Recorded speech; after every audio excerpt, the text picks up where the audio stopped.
Okay, now should be good. Awesome. So we're going to look at Passover tonight. And Passover is also called Pesach in Hebrew, a festival of redemption. Chametz is when you first talk about the Passover Seder and preparing for Passover, one of the things that you're usually talking about is dealing with chametz and getting leaven out of your dwelling place. Chametz is leaven. It's food that's made of grain and water that has been allowed to ferment, to rise. And that includes all sorts of different things: bread, cereal, cake, cookies, pizza, pasta, and beer. Those are examples of chametz. Any food that contains grain or grain derivatives can be and often is chametz. So things like beer.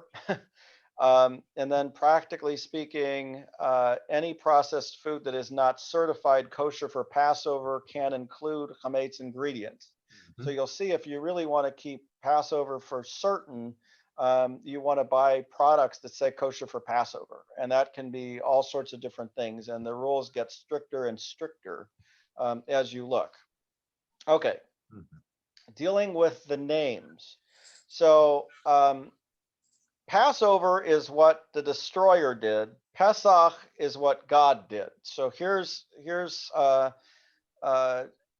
an interesting point. So the destroyer in the story of Passover, sometimes also called the angel of death, passed over all of the houses in Egypt, smiting the firstborn in every house to which it could enter. So it went everywhere.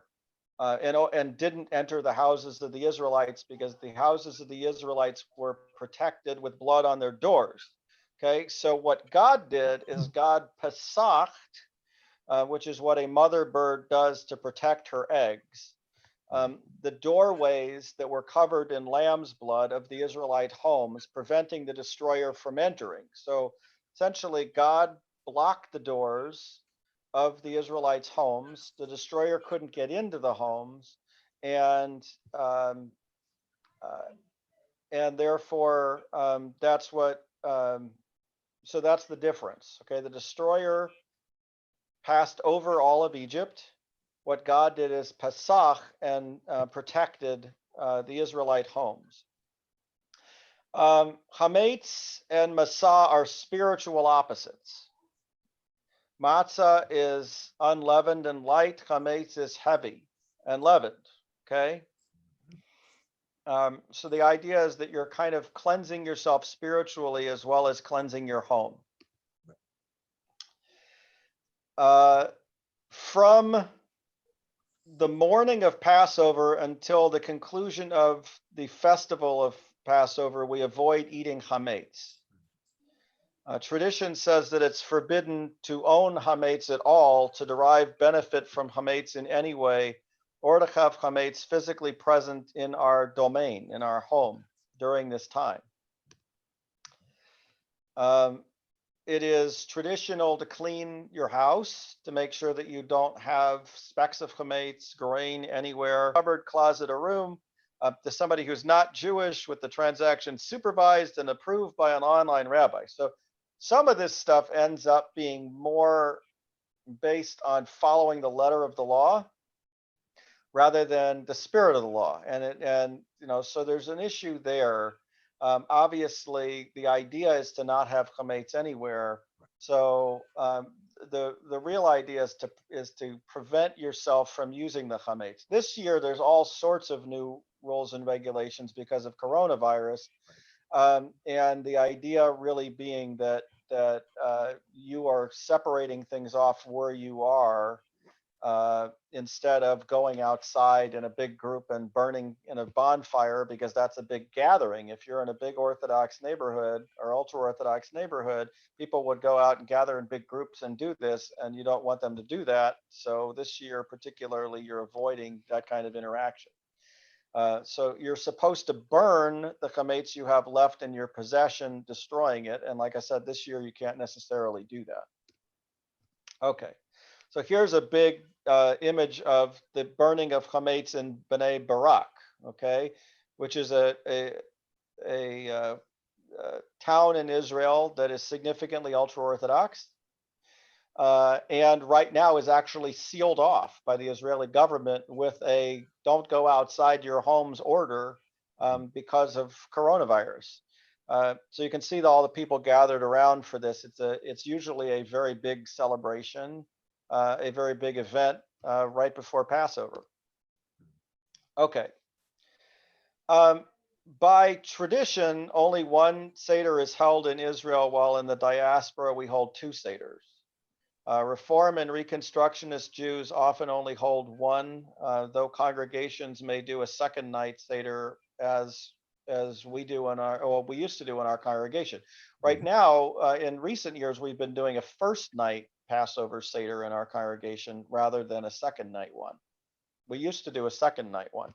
And we did that because we would hold a first night Seder and the conservative congregation in town would hold a second night Seder. And that meant that people had a place where they could go each night. Now we are, this year we're doing online Seders, and we're going to record a Seder that people can use whatever night they wish.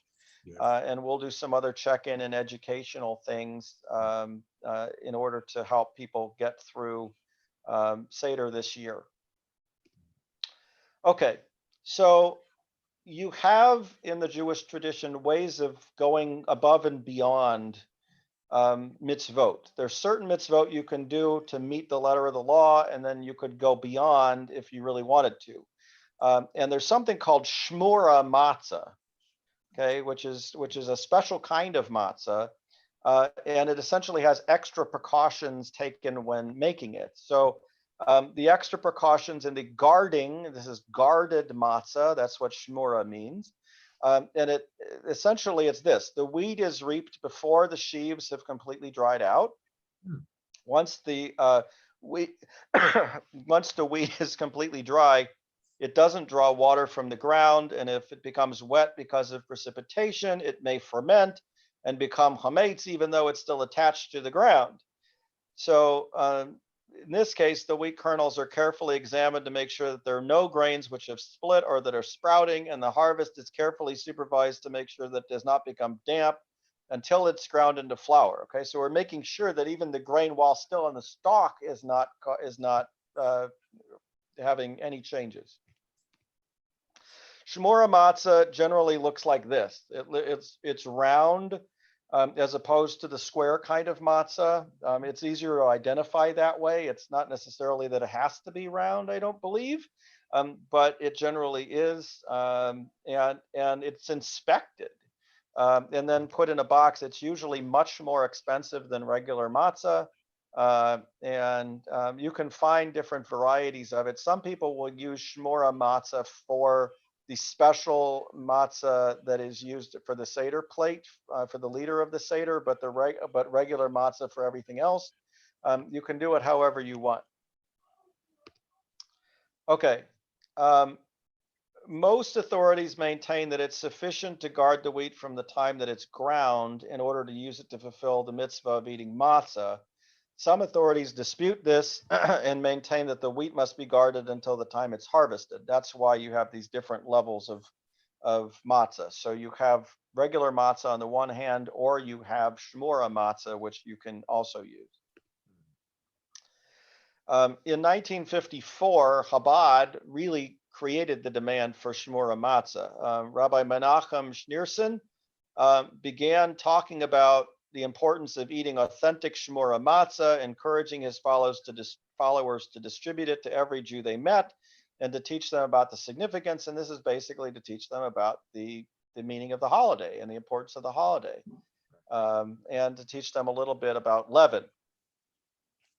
So it goes. So this tradition really is, 66 years old. It's not that it didn't exist before that, but that it's been elevated significantly. Okay. Kosher for Passover milk is also of two different qualities. Some believe that milk cannot be chametz. It doesn't have any grain in it, right? There's none of the products that are in it are chametz. But others hold that the animals have to be chametz free for a period prior to producing the milk to hold it sufficiently chametz free for Passover. So that you actually have to monitor what the animals are taking in before they produce the milk in order so that the milk is free of chametz. Again, this is an extra monitoring of the process to make sure that it is of the right quality. Okay. By law, all milk sold on a retail level must contain vitamins. Such vitamins can be unacceptable for Passover use. So in the case of fresh, unflavored milk, the Orthodox Union assures that all added vitamins are Passover certified. So again, those have to be Passover certified. Flavored milk features flavors, stabilizers, and starch, which can be wheat or corn-based and processed in spray dryers used for different things. Hold on.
Okay. Sorry about that. We're having technical issues with other stuff going on. Um, flavored milk features flavors, stabilizers, and starch, which can be wheat or corn based and processed in spray dryers that used for things that are problematic for Passover. And then milk. That kind of milk is almost always sweetened with corn syrup, which is not Passover friendly. So we end up with a number of different things where you have to monitor it for Passover. Okay, come on. Okay, now kitniot. This is an issue for uh, um, the tradition. In Ashkenazi tradition, authorities were concerned that kitniot, beans, might in some way become confused with true chametz. So first you had cooked porridge and other similar dishes made from grain, and dishes made from beans might look similar. Second, they're often grown in fields adjacent to those in which chametz is grown. And these grains tend to mix together. And third, they're often ground into a type of flour that can easily be confused with chametz. Okay, so the Ashkenazi leaders, these are the ones from Eastern Europe, from originated in Ashkenaz in Germany, had concerns about confusing beans and grain. Additionally, they had concerns about the fact that rice and beans would swell, and swelling was considered like leavening. So what ends up happening is they banned them. Okay, they banned them, and in other traditions, you don't have to do that. So um, in in Israel, you have Passover soda, Pesach soda. Normally, or at least historically, normally, corn syrup and specialized high fructose corn syrup were long replaced sugar as the sweetener of choice for sodas, which poses a significant problem for kitniot on Passover. Fortunately, this is the Pesach generation, and major soft drink manufacturers make special products for Passover the old-fashioned way. They use liquid sugar. It's actually Mexican Coke.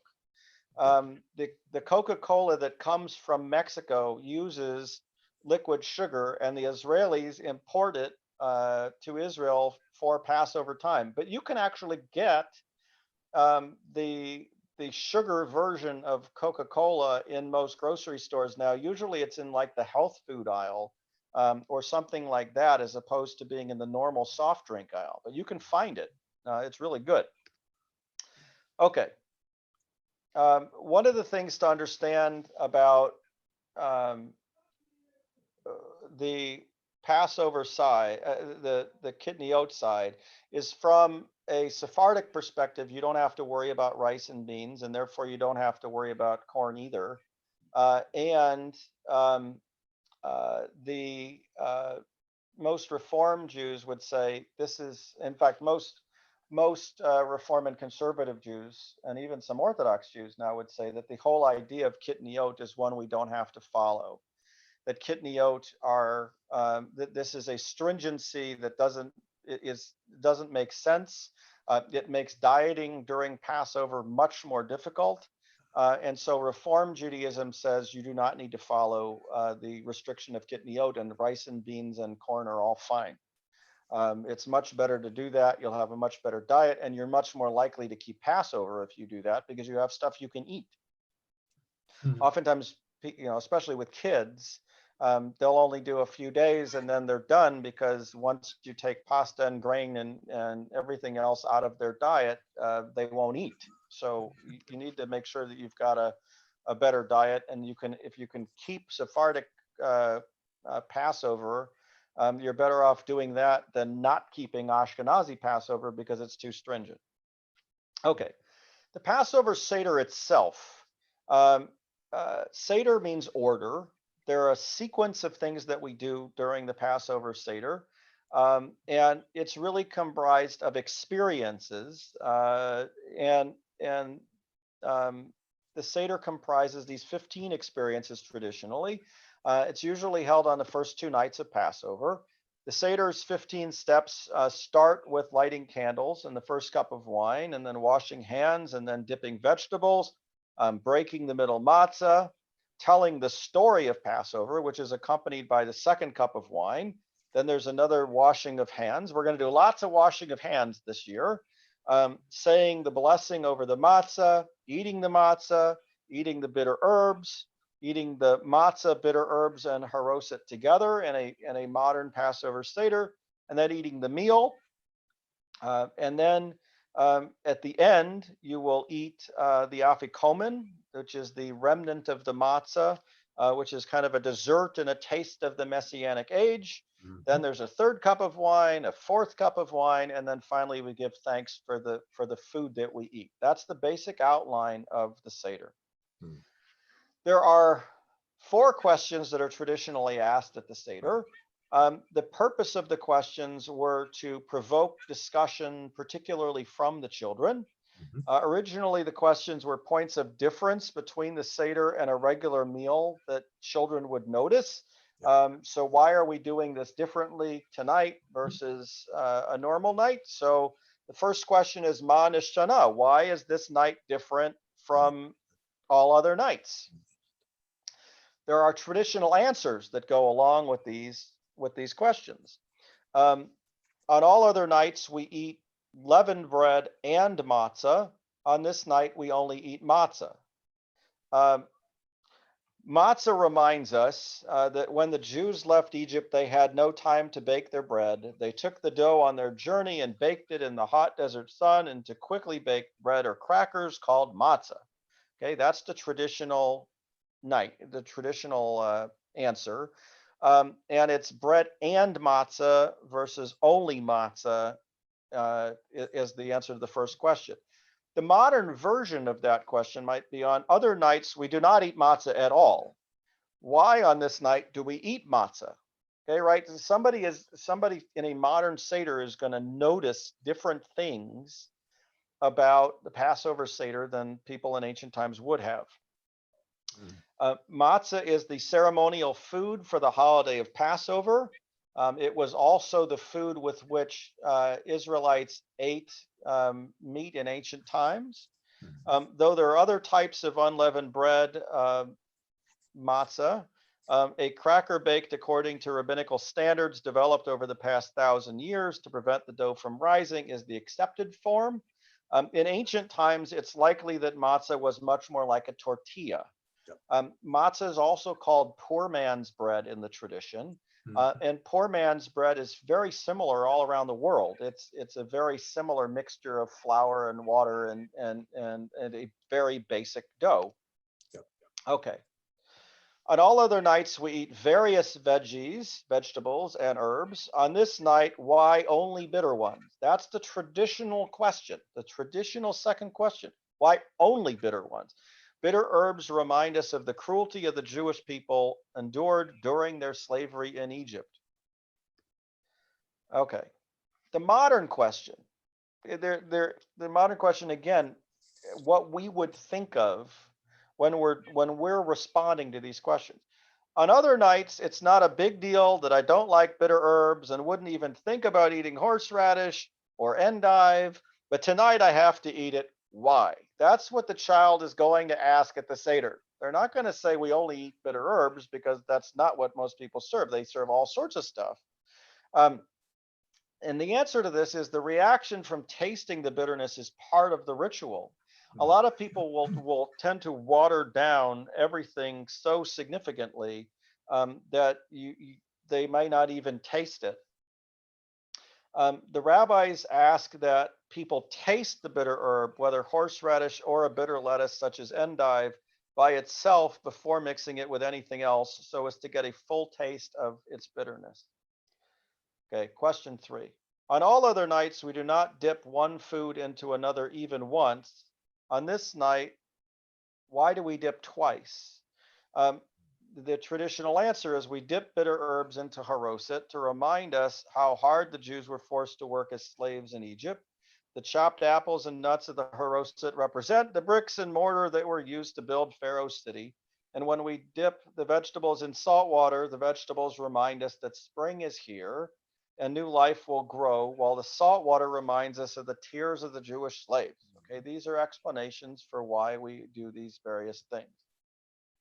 The modern question is that some nights we have salsa dip, veggie dip, guacamole dip, hummus, or even chocolate fondue. We dip chicken tenders and we dip French fries too. What is the big deal about dipping?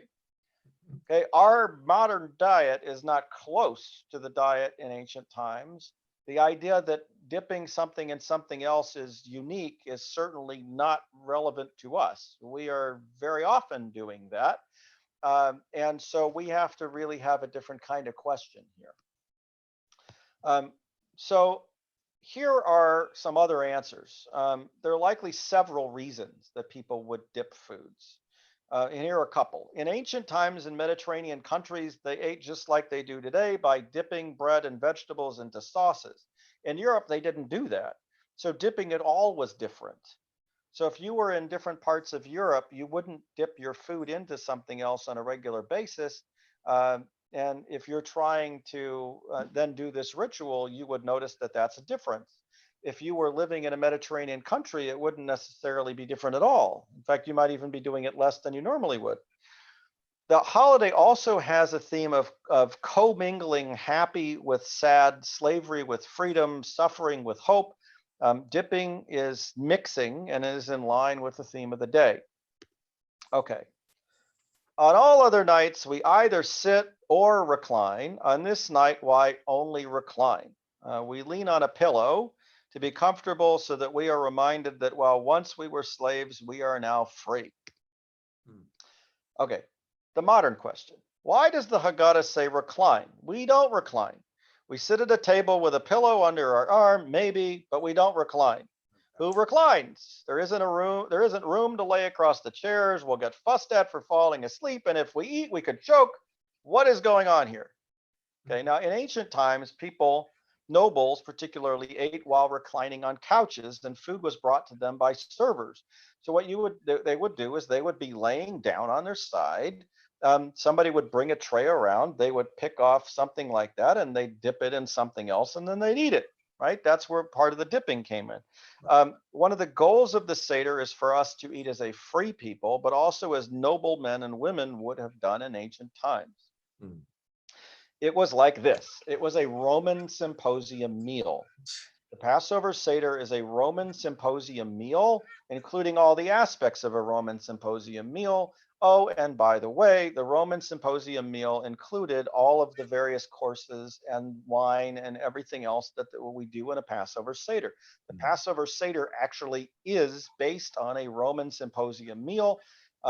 That was a Roman meal in which people would tell stories and explain different things, and the nobles would lie around on couches just like is depicted here, um, either laying down forward like that, or perhaps laying sideways.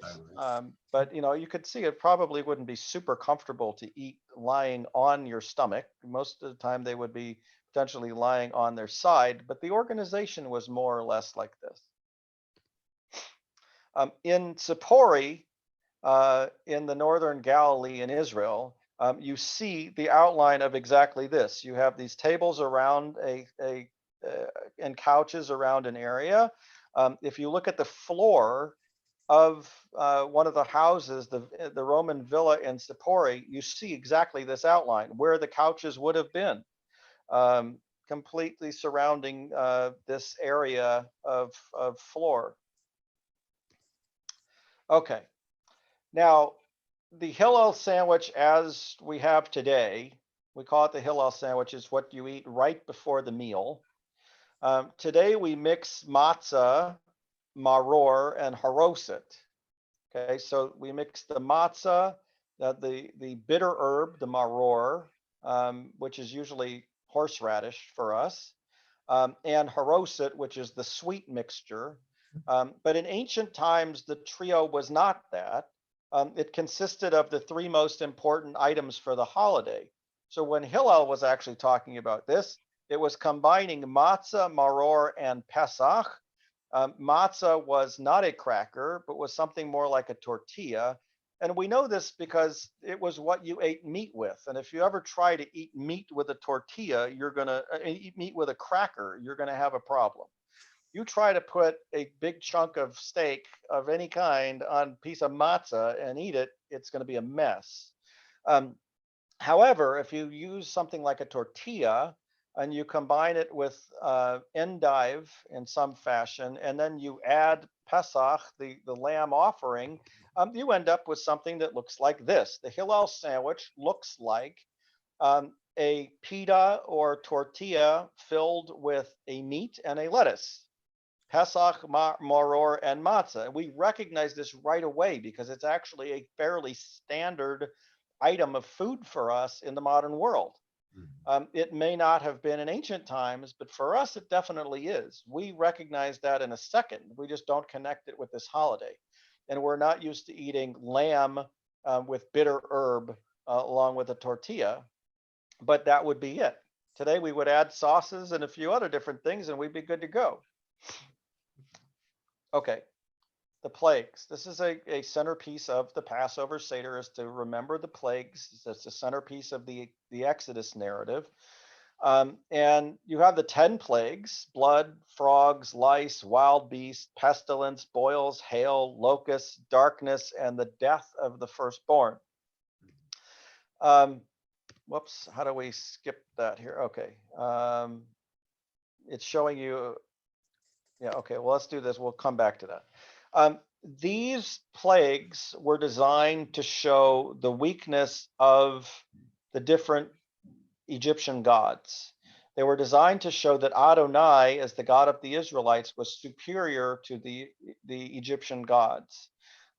We've talked about the fact that the Israelites, the people in ancient times, very ancient times, were not monotheists, that they believed in the existence of multiple gods. The Egyptians certainly did. And so what you have here is battles between the gods, with Adonai being stronger and demonstrating that Adonai is superior to these other gods. So by turning the Nile to blood, Adonai was demonstrating power over what Hapi, the Nile god, and Thoth, the god of magic, were supposed to be in control of, by the plague of frogs, Hecate, the frog goddess, um, by the plague of gnats and lice, Khepri, the god of flies, and Geb, the god of earth. And you can go down the entire list until you get to, at the very end, darkness, which is Ra and Horus, the sun gods. And then finally, the death of the firstborn is specifically aimed at Pharaoh. Mm-hmm. Pharaoh was considered a god in ancient Egypt. And by going after the firstborn, this was a plague directed against the Pharaoh and against the Pharaoh's people. Okay. We are commanded by our tradition not merely to tell the story of bitterness and slavery, not to retell the wonders that God did for our people in ancient times as told in our scriptures, not to think about this as things that happened to other people in ancient times, but we are to act as if ourselves have been brought from slavery to freedom. This is our holiday of liberation. We're not just celebrating a holiday because of something that happened to some other people. We're celebrating a holiday because of what happened to us. We personally were in Egypt. We personally were freed in the Exodus. Our text reminds us, remember that you were a slave in Egypt. We ourselves were slaves in Egypt. Okay. There's one of my favorite readings in the Passover Seder is about to come here. So this is Deuteronomy chapter 26. That it shall be when you enter the land which Adonai your God gives you as an inheritance, and you possess it and live in it, you shall take some of the first of all the produce of the ground, which you bring in from your land that Adonai your God gives you, and you shall put it in a basket and go to the place where Adonai your God chooses to establish God's name. You shall go to the priest who is in office at that time and say to him, I declare this day to Adonai my God that I have entered the land which Adonai swore to our fathers to give to us. And then the priest shall take the basket from your hand and set it down before the altar of Adonai your God. Okay. So here we are talking about Shavuot, the festival of the first fruits. Okay. This is an introduction of coming to the temple with the first fruits of your produce. This is a separate holiday from Passover. It's the holiday actually that comes after Passover. So what? You shall answer and say before Adonai your God, my father was a wandering Aramaean. He went down to Egypt and sojourned there, few in number. But there he became a great, mighty, and populous nation. And the Egyptians treated us harshly and afflicted us and imposed hard labor on us. Then we cried to Adonai, the God of our fathers, and Adonai heard our voice and saw our affliction and our toil and our oppression. And Adonai brought us out of Egypt with a mighty hand and an outstretched arm, and with great terror and with signs and wonders. And he brought us to this place and has given us this land, a land flowing with milk and honey. That passage is in the Passover Seder. Mm-hmm. So we read, my ancestor, my father was a wandering Aramaean, as part of the Passover Seder. It is taken from the ancient Shavuot liturgy, because we don't have a temple anymore for people to bring their offering to. The rabbis decided that they wanted to move this passage and to put it into a different context so that it would be used And the context they brought it into is that of the Passover Seder. This is perfectly fine for the Passover Seder. It's just part of the Shavuot liturgy in ancient times. Um, and again, here is the conclusion of the Shavuot liturgy. Now, therefore, now behold, I have brought the first of the produce of the ground, which you, Adonai, have given me. Okay, so continuing the Shavuot liturgy. Another thing to note about this passage is that the beginning of it, Arameo Vedavi, my father was a wandering Aramean, can be translated in a number of different ways. And I'll explain that as we go on here. One of my favorite readings from from the Passover Seder that we do comes from a speech made by the former president of Israel, Ezra Weizmann, to the German Bundestag in 1996. And it speaks to that we ourselves were there idea. And this is really how Jews view themselves generally.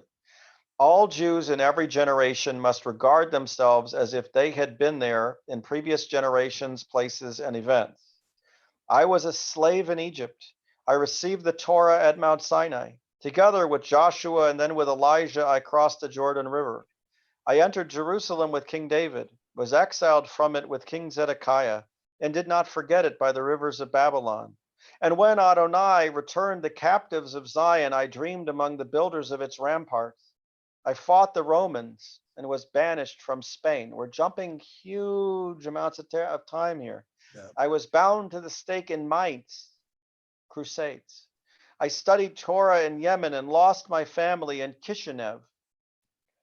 I was incinerated in Treblinka, rebelled in Warsaw, and emigrated to the land of Israel, the country from which I had been exiled and where I had been born, from which I come and to which I return.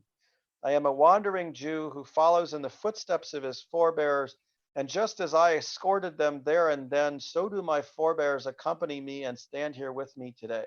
In other words, Jews see themselves as having been there at every time in Jewish history, not just during the Exodus, not just at Sinai, which we do. All Jewish souls were at Sinai, but at each one of these places and times. Our souls were at each one of these places and times.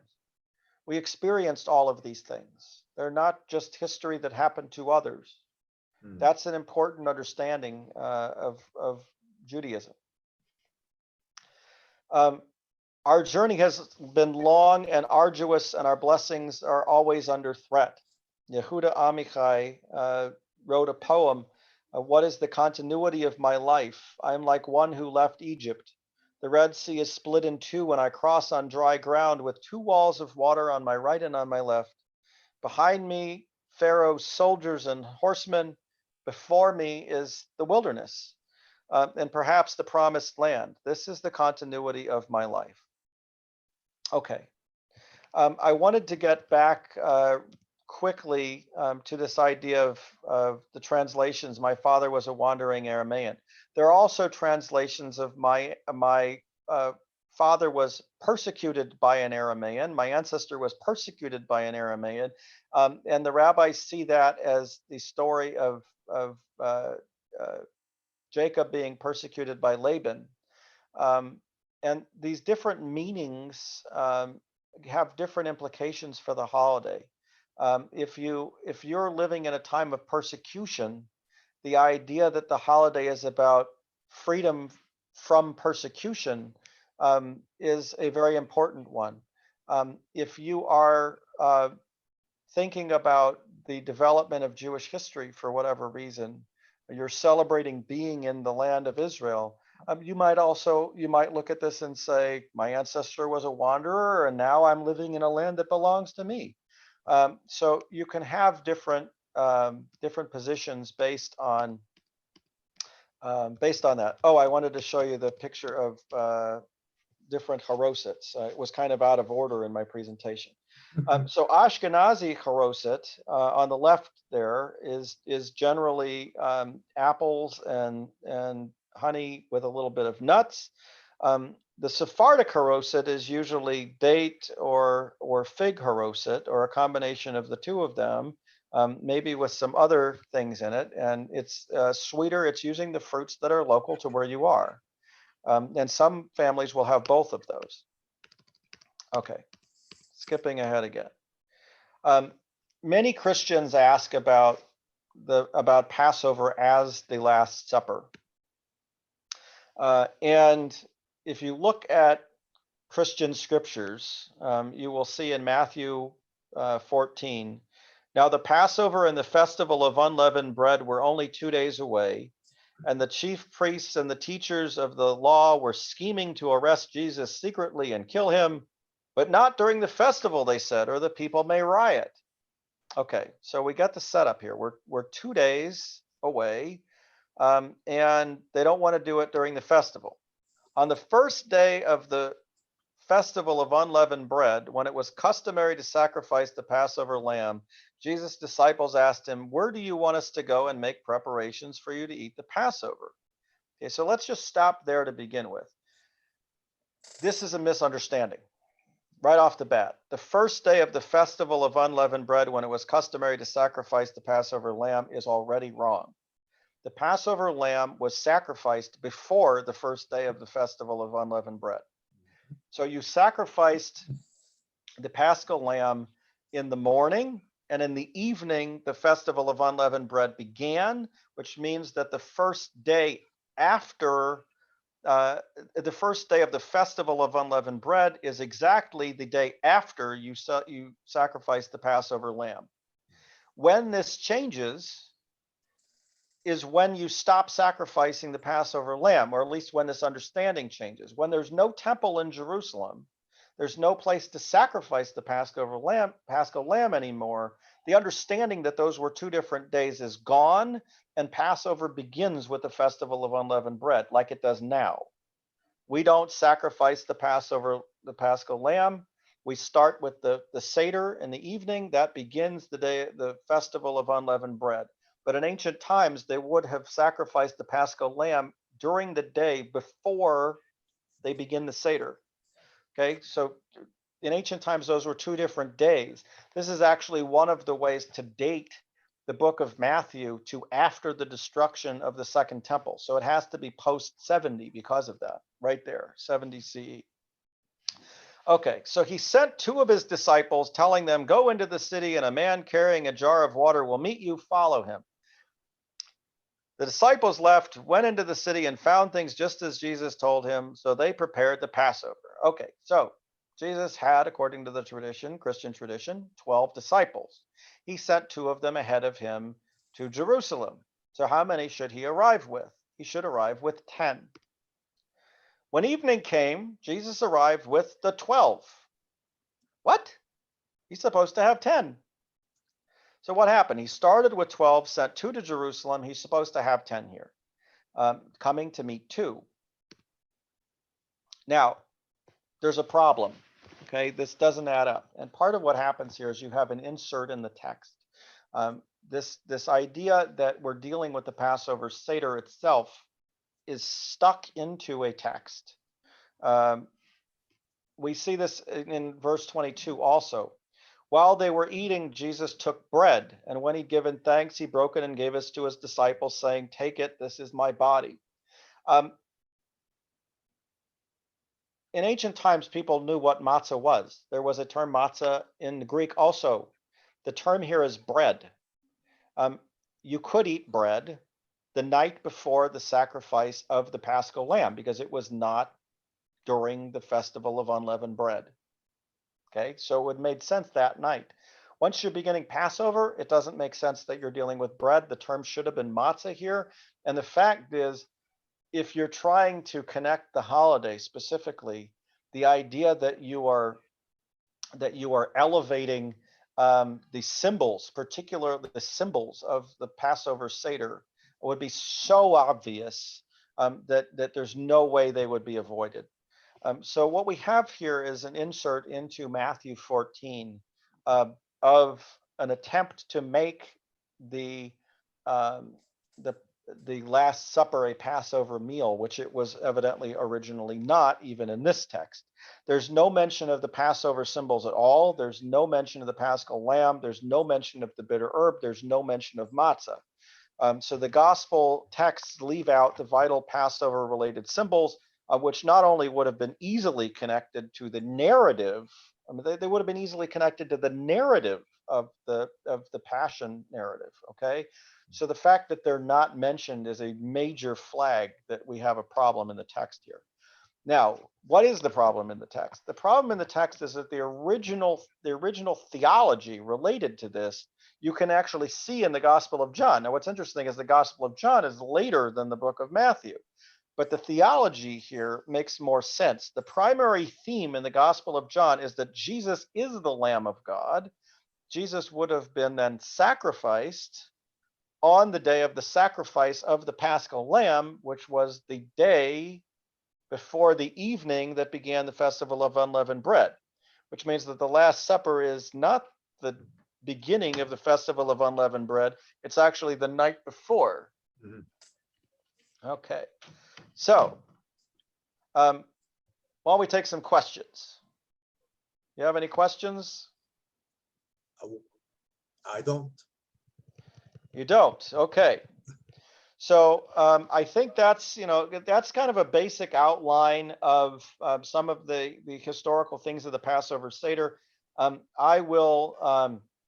We will do kind of an educational basic Seder that we will post on YouTube as well, heading into the holiday for people to use for their home Seders. Mm-hmm. It will have some of this understanding in it, but really more of a basic understanding, a basic explanation point by point as we go through the Seder. And, I hope you will be able to make use of that. Thank you. You're welcome. Okay, well, I'm sorry we started late tonight, and I look forward to seeing you again. We'll see you soon, and Pesach Sameach. Pesach Sameach to you. Hag Pesach Sameach. Hag Pesach Sameach. Good night. Good night.